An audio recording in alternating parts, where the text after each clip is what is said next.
বাটিরটেক চৌমুহনী বাজার সোমবার এবং শুক্রবারে হাট বসে। সোমবার এবং শুক্রবারে হাট বসে, তবে শুক্রবারের হাটটা সবচাইতে বেশি জমজমাট হয়।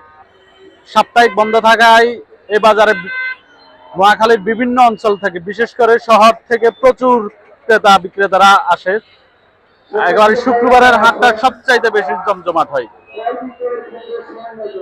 এখানে দেশি বিদেশি শাক সবজি, হাঁস মুরগি এবং প্রত্যেকদিন বিকাল বেলা সমুদ্রের নদীর তাজা মাছ পাওয়া যায়।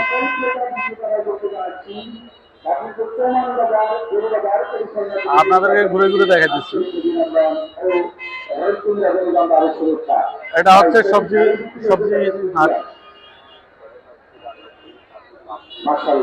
এটা হচ্ছে গরুর বাজার, বাটিরটেক চৌমুহনী বাজার আজকের গরুর হাট। পবিত্র ঈদুল আজহা উপলক্ষে এখানে প্রত্যেক ঈদে গরু বাজার বসে। বড় সাইজের গরুর সংখ্যা কম হলেও ছোট সাইজের এবং মাঝারু সাইজের গরু সবচাইতে বেশি, এবং বিক্রি হচ্ছে বেশ পরিমাণে, প্রচুর পরিমাণে মাঝারু সাইজের গরু বিক্রি হচ্ছে। আগামী সোমবার হাট বসবে। ঈদের গরুর হাটটাই আগামী সোমবারের হাটই হবে সর্বশেষ হাট।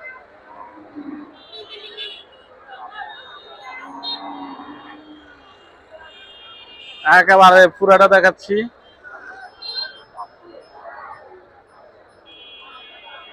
এই যে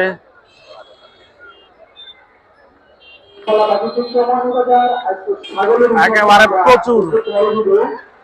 প্রচুর গরু উঠছে, একেবারে বিক্রি হচ্ছে বেশ পরিমাণে, একেবারে প্রচুর পরিমাণে গরু বিক্রি হচ্ছে। মাঝারু সাইজের এবং ছোট সাইজের গরু বিক্রি হচ্ছে। পাশে আবার ছাগলের হাট বসছে, ছাগলও বিক্রি হচ্ছে কম বেশ।